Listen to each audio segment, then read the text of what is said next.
You're listening to the Today's Conveyancer podcast, the leading source of information for residential property lawyers in England and Wales. Don't forget to subscribe and sign up to our free newsletter at todaysconveyancer.co.uk. You can also follow us on LinkedIn and Twitter.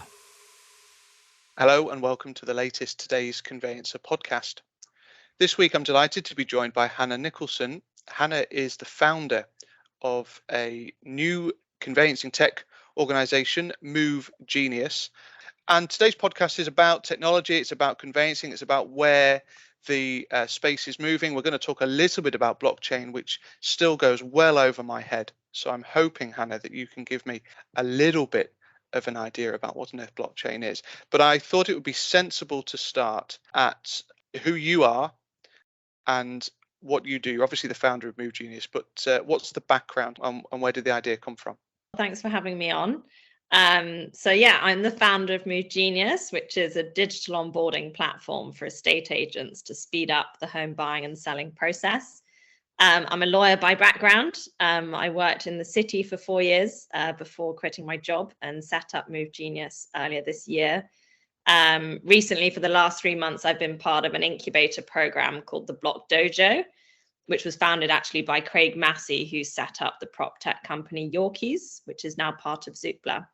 So during the last 3 months, we began building our MVP, which we're just finalizing, testing the market, and we've got various pilots coming up ahead of our official launch in January next year.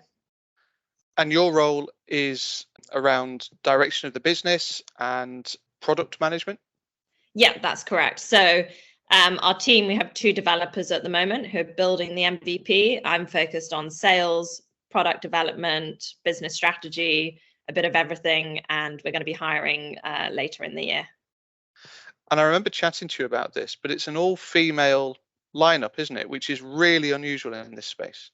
Yes, we are all women so far. 2 female developers are hard to come by. That's fantastic. You're a lawyer by background, so are you a property lawyer? So I was a tech disputes lawyer. So I worked in corporate law. Well, the idea was born when I bought a house, which was very slow and painful. And then I began looking into the legal process, why it was so slow. So it kind of arose out of my background as a lawyer and being a first-time buyer, as my peers around me also are going through the same thing. I think there's kind of a lack of understanding as to what the process entails and a lack of transparency.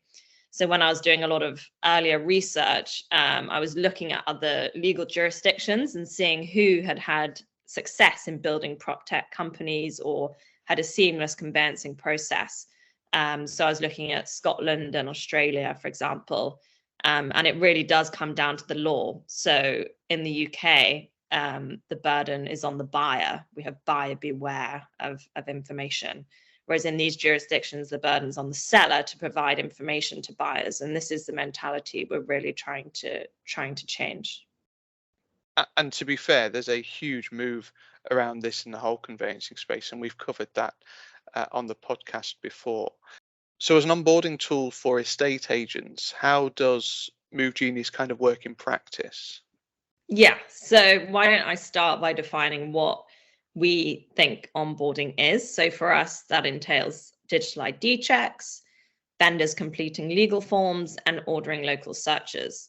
So these are things that either normally happen post-offer once a buyer's been found, and some of it at the point of listing.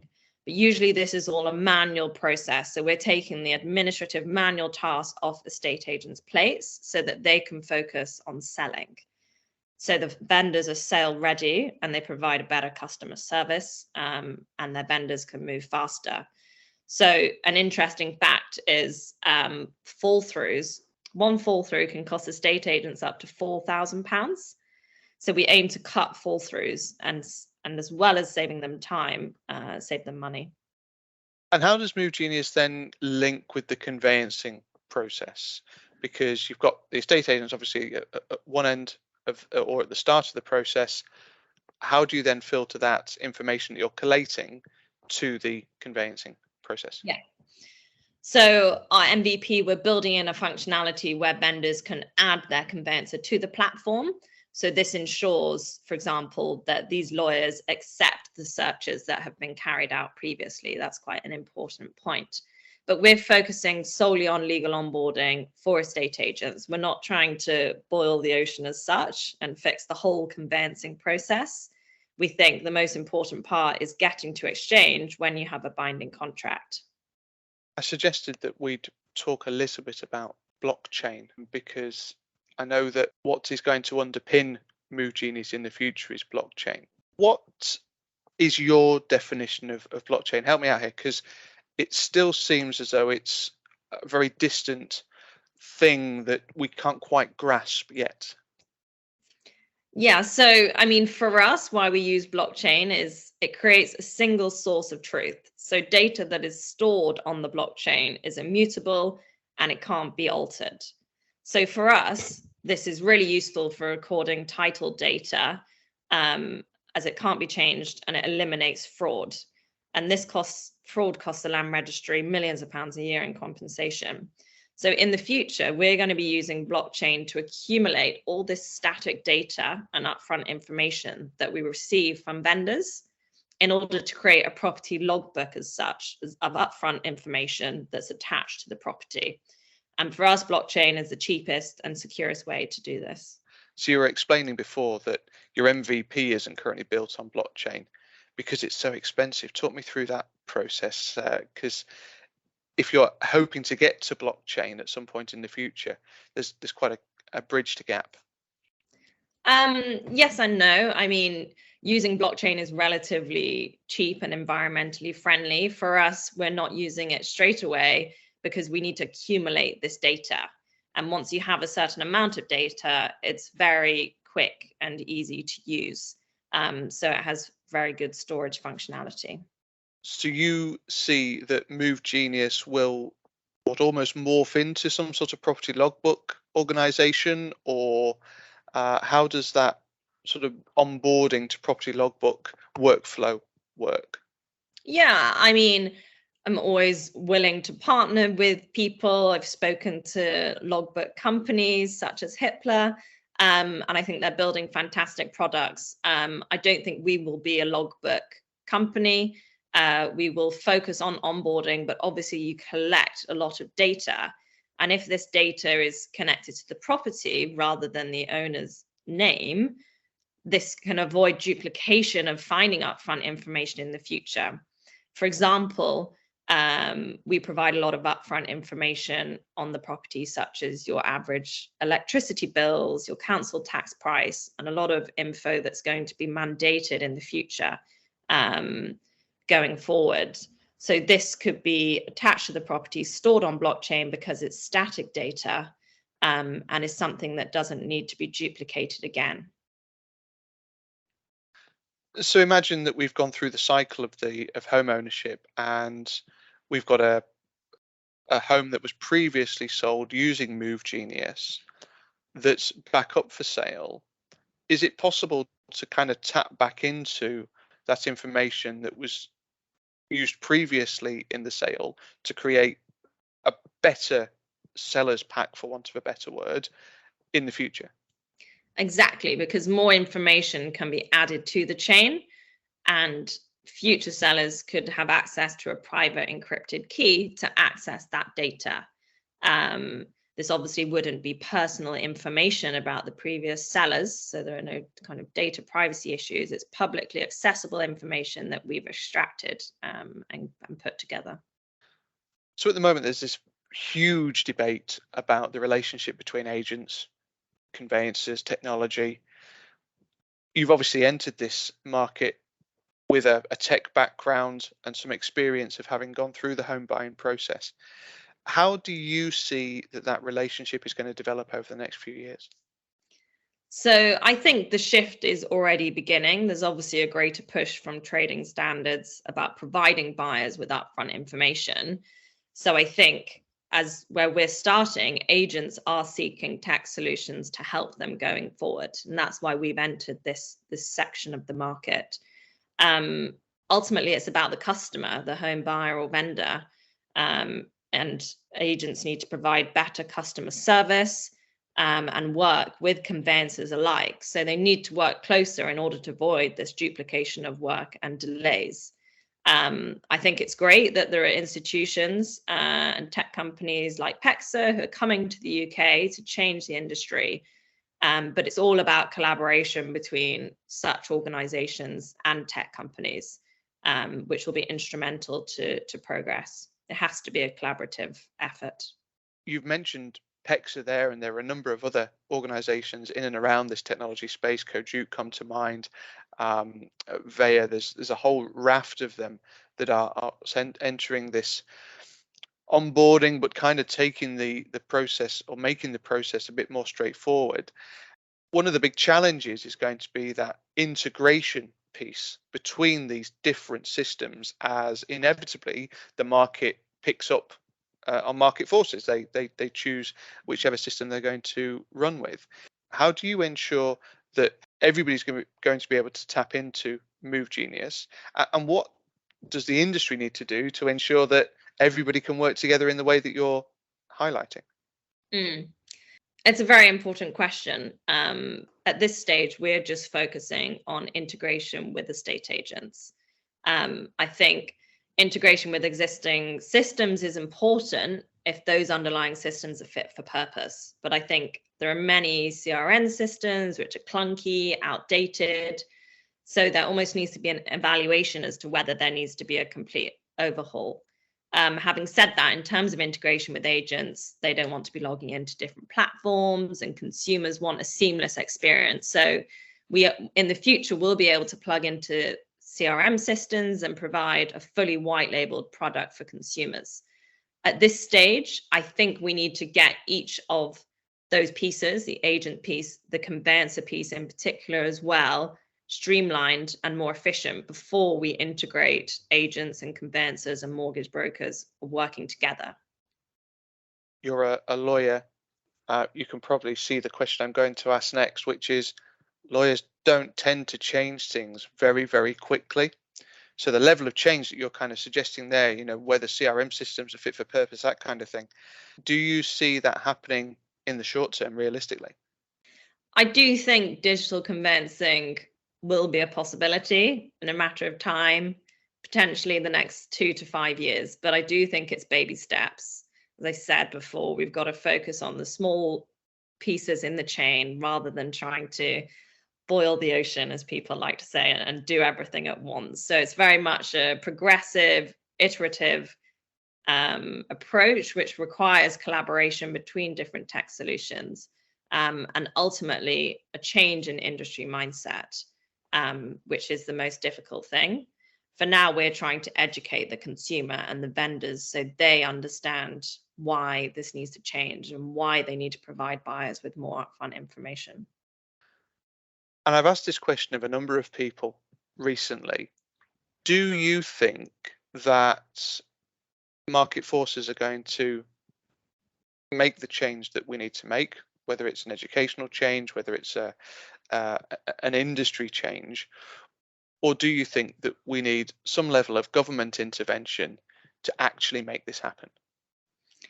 I do think there needs to be impetus from higher authorities, but I do think the industry is willing and able to change and initiate this. We've obviously got, for example, trading standards who are mandating changes to upfront information. We've got the home buying and selling group who does a lot of research and debate about this. So I think together, there doesn't necessarily need to be government change. I think there are enough tech companies at the moment popping up. And once all those companies can be pieced together, there will be enough impetus for change. You say you're targeting estate agents for now. What part of the market are you provisionally going after, do you think? Do you think it's the high street estate agent? Do you think it's this digital online estate agent? Do you think it's more the corporate estate agent that's going to adopt technology first? I mean, for us, the most repeatable, scalable work is focusing on our SME go-to-market strategy. There are 12,500 SME agents in the UK. Not to say we aren't talking to the bigger agents, but obviously the time frame for change is slightly slower in these organizations. It's been great to see how willing estate agents are actually seeking out tech solutions and looking to change so that they can focus on their business of selling. Potentially digital agents such as Purple Bricks, for example, maybe more receptive and technically able and minded to look at these solutions as well. But for now, we will be focusing on SME branches.